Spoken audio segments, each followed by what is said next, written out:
Olá pessoal, começa mais um episódio do Tokenização, o podcast da Leak, sua fonte de informação para participar e saber tudo do universo da tokenização. Eu sou Felipe Persigo, cofundador e CMO da Leak, e eu estou aqui hoje com o Daniel, CEO e cofundador da Leak também. Fala Felipe, fala galera, estamos aqui de novo mais uma vez para continuar o nosso bate-papo, a nossa tokenização sobre esse novo universo aí. Bom, hoje, o que vocês ouvintes vão encontrar aqui nesse episódio, né? Nós vamos falar bastante sobre ativos tokenizados, quais ativos podem ser tokenizados. Caso você não saiba que é um ativo, nós também vamos passar por isso rapidamente. A gente quer explicar para vocês exemplos também de ativos que já foram tokenizados, ativos que podem ser tokenizados, mas ainda não foram, até porque a gente tem visto aí muitos ativos novos surgindo e novos ativos tokenizados aparecendo, então acho que é importante vocês entenderem como eles funcionam e como pode ser que vocês encontrem ele aí no mercado. Acho que para a gente começar, né, Daniel, é importante a gente entender o que é um ativo financeiro. A gente pode trazer uma explicação tanto simples quanto complicada, mas acho que quanto mais simples nós formos, melhor é. Eu acho que o ativo, né, explicando de uma forma bem simples, é qualquer coisa que tem um valor ou é um recurso que possa ser convertido em dinheiro, né? Então, é um ativo, um valor econômico que pode ser trocado por dinheiro. Tanto empresa quanto o governo pode possuir ativos, né? Eu tenho ativo, você tem um ativo, os governos possuem ativos, mas eu acho que talvez a pessoa tenha se perguntado agora, tá, mas que tipo de ativo eu tenho? Que tipo de ativo o governo tem? E o que é cada uma dessas coisas, né? Acho que a primeira pergunta que eu te faço é: quais ativos que você tem hoje? Vamos dar algum exemplo aqui, talvez de uma carteira de investimento, alguma coisa nesse sentido, para tentar trazer essa exemplificação até dos ativos tokenizados para quem nos ouve. Felipe, a gente pode ir até além, né? Tempo é um ativo, né? O nosso conhecimento não deixa de ser um ativo, né? Se a gente for ir... Mas acho que o interessante do podcast de hoje é a gente conseguir mensurar melhor, e todo mundo que está nos escutando, quais ativos de fato fazem sentido quando a gente está falando de tokenização, né? Então, acho que a gente vai explorar bastante esses detalhes dos ativos que são interessantes do ponto de vista da tokenização, e a gente já vem, e acho que o papel da Leak aqui no mercado é ajudar a identificar esses ativos e começar a construir o que a gente costuma chamar aqui internamente de famílias, né?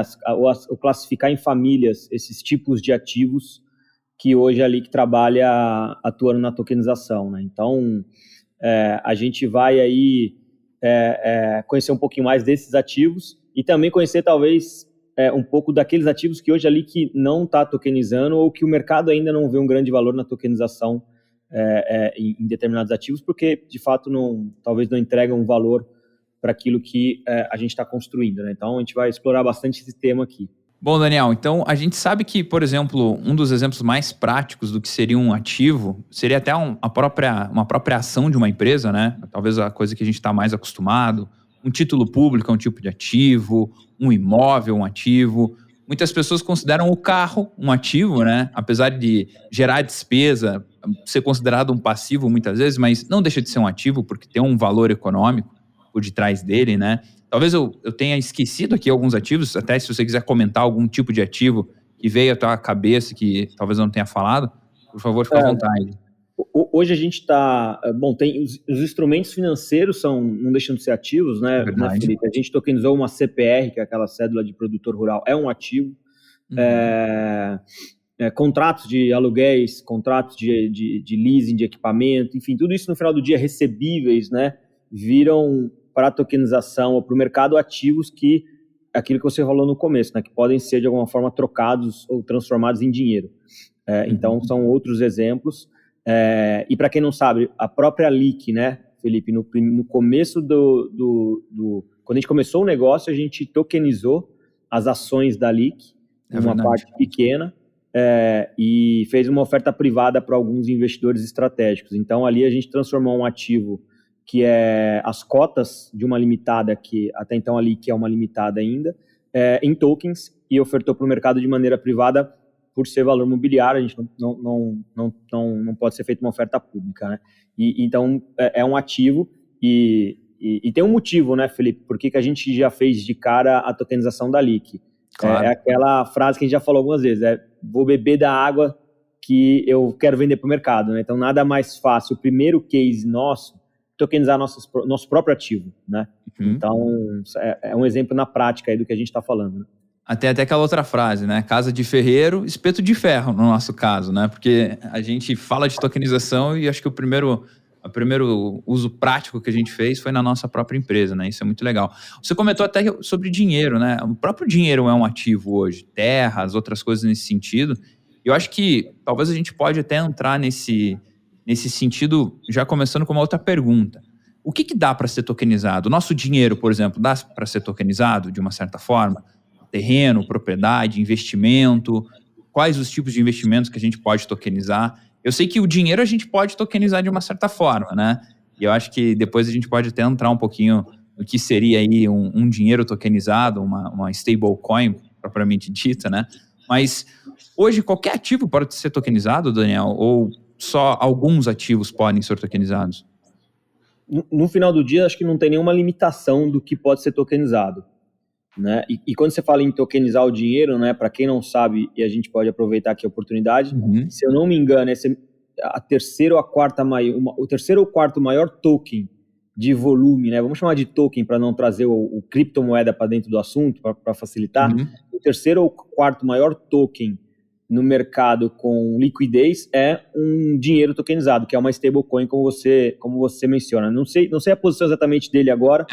Hoje a Tether, né, ela acho que está em quarto lugar com capitalização, então volume alocado, e de volume negociado é a maior do mundo hoje. Acho que negocia 2 vezes mais do que Bitcoin, para você ter uma ideia. Então, e a Tether nada mais é do que esse exemplo que você está comentando, que é um dinheiro tokenizado, né? Ou seja, ele é um token lastreado na moeda fiduciária dólar, para quem não conhece, para quem está nos escutando. Então, assim, dá para se tokenizar dinheiro, dá para se tokenizar tudo no final do dia, né? É aquilo que a gente também fala, eu posso tokenizar tudo, mas nem tudo me convém, ou nem tudo faz sentido tokenizar quando a gente vai transformar isso numa operação estruturada do ponto de vista financeiro. Então, talvez os exemplos mais claros que a gente pode ver hoje é tokenização de ações de uma empresa, né? Tokenizações desses instrumentos financeiros que hoje existem, né? Não sei, para quem não conhece aí, debentures, que é um instrumento de dívida que o mercado financeiro usa muito, CRI, CRA, FDICs, que são fundos, as cotas. A gente pode tokenizar, a gente pode distribuir esses produtos de uma maneira mais eficiente através do blockchain, através da tokenização. Recebíveis é um mercado que a LIC vem sempre falando muito e citando muitos exemplos, e até já tokenizando alguns recebíveis dentro da plataforma. Também é um outro ativo que faz muito sentido a tokenização. Que mais, Felipe, que a gente pode falar aqui?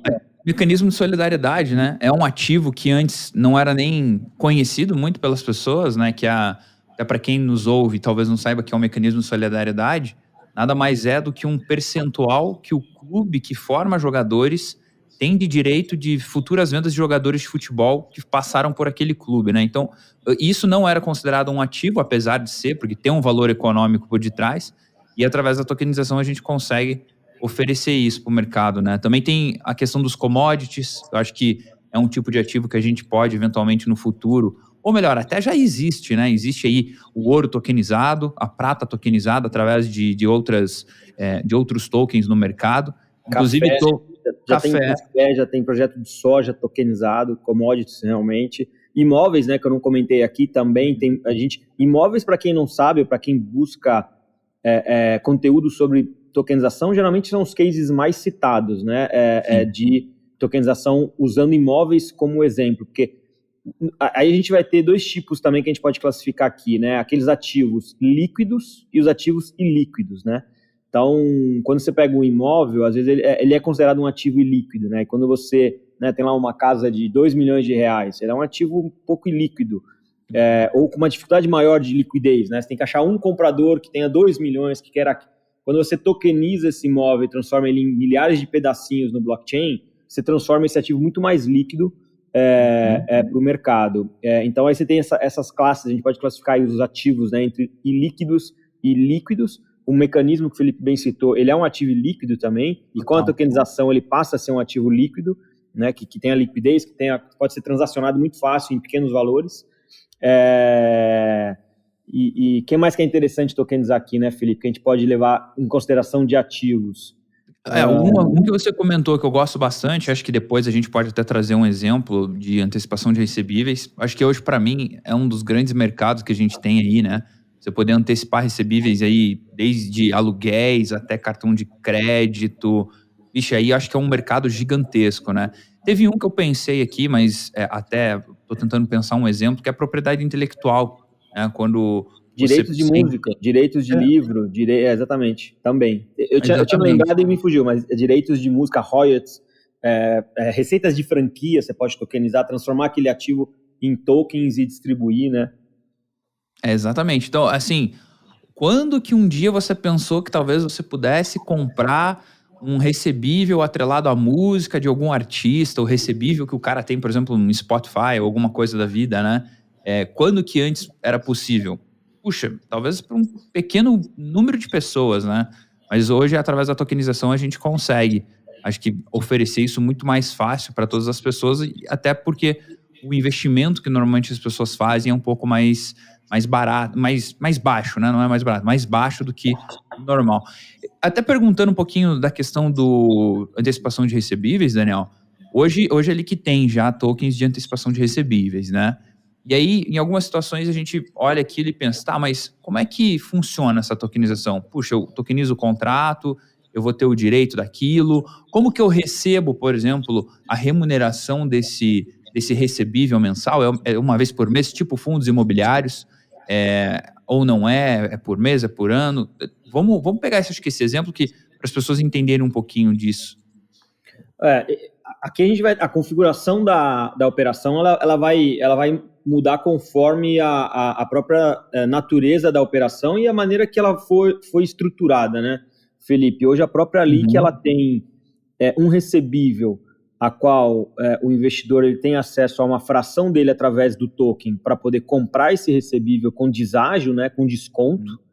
E lá na frente, que é uma operação de 12 meses, ou seja, passado 12 meses, o investidor recebe o valor, o capital que ele comprou dos tokens, mais uma remuneração em cima daquele ativo. E a gente já tem um outro exemplo também de recebível, a qual a operação é muito similar, só que ela vai sendo amortizada mensalmente, né, que é o que você também comentou. Todo mês, dono do token, né, um termo em inglês que a gente usa muito é o token holder, quem tem o token, ele passa a receber todo mês um retorno sobre aquele recebível. Porque, na verdade, o recebível nada mais é do que, né? Eu tenho um ativo, vamos falar aqui de recebíveis performados, né? Então, eu fui e prestei um serviço para uma empresa Vale, e eu tenho um a receber da Vale de R$1 milhão para daqui 90 dias. Porque a Vale tem um fluxo de pagamento estipulado lá pelo financeiro, ela fala, Daniel, me vende esses produtos, daqui 90 dias eu te pago. O que eu, Daniel, dono do ativo? Então, nesse momento, eu passo a ter um ativo, né, que é um recebível. Geralmente, nesse exemplo aqui, qual que é o ativo? Né, a nota fiscal do serviço que eu emiti para a Vale. Então, eu tenho uma nota fiscal da Vale com contas a receber aqui em 90 dias. Ali, o que ela vai transformar essa nota fiscal, que ela é ilíquida, né, vamos lá, nota fiscal de 1 milhão aqui, ali que vai, através da tokenização, transformar essa nota fiscal. Vamos dar um exemplo bem fácil, né, Felipe? 1 milhão de tokens, sendo cada token vale R$1. Né? E aí, a gente está falando aqui, nesse caso, basicamente do custo do dinheiro, né? Quanto custa o dinheiro? Porque o Daniel, dono do ativo, ele quer esse 1 milhão agora. Só que quem me dá 1 milhão agora só vai receber esse 1 milhão daqui 90 dias. Então, a gente está falando aqui de um custo do dinheiro por 90 dias. Né? O investidor está deixando o dinheiro com a empresa do Daniel, com uma boa garantia, que é uma nota fiscal de uma empresa AAA, de um recebível performado, tá, pessoal? Aqui a gente está entrando um pouco no recebível, né? Mas só para também ficar bem claro para os ouvintes aí do que a gente está falando, mas de um recebível performado, ou seja, que a empresa do Daniel já prestou o serviço, já entregou o produto para a Vale, não tem risco nenhum o risco aqui é a Vale não pagar. E nesse exemplo, qual é a chance? Praticamente muito, muito, muito baixa. É um tipo de recebível que os bancos adoram eles comprarem, tá? A que a gente está fazendo aqui agora não, quem vai comprar o recebível vão ser as pessoas, porque elas podem participar desse mercado também, por que não? Através da tokenização. Então, eu tenho aqui 1 milhão em recebível, eu vou analisar o que o mercado, né, do ponto de vista financeiro, o quanto é o custo do dinheiro para que eu deixe meu dinheiro, compre esse token, o dinheiro vai para o dono do ativo, eu tenho o token, então eu vou ter que esperar 90 dias para receber o meu dinheiro de volta, que é o prazo que a Vale vai pagar esse recebível. Então, por isso que a gente fala de deságio, né? Então eu tenho um ativo que vale 1 milhão, vamos supor que o recebível aqui, o dono do recebível, fala, ó, eu pago 10% por esse 1 milhão, para ter esse 1 milhão agora, né? Então, de 1 milhão, ela fala, ó, eu vendo o meu recebível nessas frações de tokens por 900 mil reais, que é 10%, ela vai dar um desconto. Então, passado 3 meses, o investidor vai receber 1 milhão, né? Na verdade, 1 milhão é o que a Vale paga, e o investidor tem direito a uma fração daquele 1 milhão. Mas o dono do ativo, ele antecipou e pagou um custo pelo dinheiro. Então, assim, esse é um pouco de um cenário, né, de uma operação tokenizada de recebíveis, desde o ponto que a gente identifica um ativo, tokeniza, distribui, como é que a gente tenta classificar, né? Por que um token vale X ou Y, né? 10 ou 12? Tem essa questão do custo do dinheiro, tem o risco da operação, tem outros fatores que já existem no mercado financeiro, né, Felipe? Não é nada novo. Não é nada inventado agora, né? Exato. O que a gente só está transformando um ativo que, ou às vezes ele é ilíquido, em um ativo líquido e podendo distribuir ele para a ponta final, para o dono do dinheiro de um jeito mais eficiente. No final do dia, bom para o Daniel, dono do ativo, que vai ter acesso a um capital mais barato, bom para o Felipe e para os ouvintes que vão poder comprar ou participar de uma operação financeira com um ganho financeiro bom, que hoje eles não podem participar. Não, legal. E até acho que por isso que eu volto um pouquinho naquela frase que a gente disse lá no começo, né? Tudo pode ser tokenizado, mas talvez nem tudo vale a pena ser tokenizado. Por exemplo, quando a gente fala de um ativo, de um recebível, ou que você tem uma remuneração, tem uma segurança, tem uma estrutura por detrás, faz muito sentido você investir em um produto como esse, né? Agora, vamos supor que eu tenho uma garrafinha de água, vale a pena eu transformar várias garrafinhas de água em tokens digitais? Não, dá para você fazer, mas faz sentido? Nenhum. Tá, faz sentido eu pegar uma nota de R$5, de R$10, tokenizar essa nota por algum motivo? Talvez valha sentido, mas logicamente talvez não faz mais não sentido do que sentido, né? Eu acho que é por isso que a gente comentou, né? Dá para tokenizar muita coisa, ela tem que fazer sentido. Ali que principalmente nós focamos muito em produtos financeiros que são mais estruturados, que não tem tanta invenção de moda, né, Daniel? Porque o que tem de ativo tokenizado por aí nem se diz. E assim, é tudo sem segurança, não está meio que no blockchain, então tem que tomar cuidado nesse sentido. Não sei se você tem algum exemplo de ativos assim que já tentaram te oferecer para tokenizar que não faz sentido nenhum. Tem um bem curioso, Felipe, que é a herança da família. Então, teve um pessoal que comentou, eu tenho uma herança para receber e eu quero... E a gente sabe como herança às vezes tem um processo demorado, enfim, né? De novo, a gente volta ao custo do dinheiro, né? A pessoa não quer esperar, ela quer o dinheiro agora, tem algo a receber no futuro. Aqui a gente está falando de uma herança, né? Se a gente criar um paralelo com o recebível, é muito parecido a forma, mas obviamente o ativo, a gente volta para o ativo, é muito diferente, né? Um recebível de uma Vale e uma herança que pode ser muito, muito boa, inclusive, né? Não estamos questionando o ativo, mas a complexidade para você tokenizar uma herança, desde o ponto de vista jurídico, até para o investidor entender os riscos, né? Precificar esse tipo de ativo é muito difícil, né? Uma herança, né? Então já chegou aqui, já apareceu, né? Casos de tokenizar herança, pessoas querendo tokenizar negócios muito pequenos ou de família ali, um negócio assim que é difícil. No final do dia, né, a tokenização ela é viável. A questão é, será que o mercado compra esses ativos? A gente volta para os ativos, pessoal. O que está por trás do token são ativos, é o ativo. Se o ativo ele não é atraente, se o ativo ele não está estruturado juridicamente, que faz sentido para o investidor dono do ativo, você pode até tokenizar, mas você não vai ter o público do outro lado querendo ter acesso a esse ativo, né? Então, acho que esse foi que eu lembro que foi mais curioso.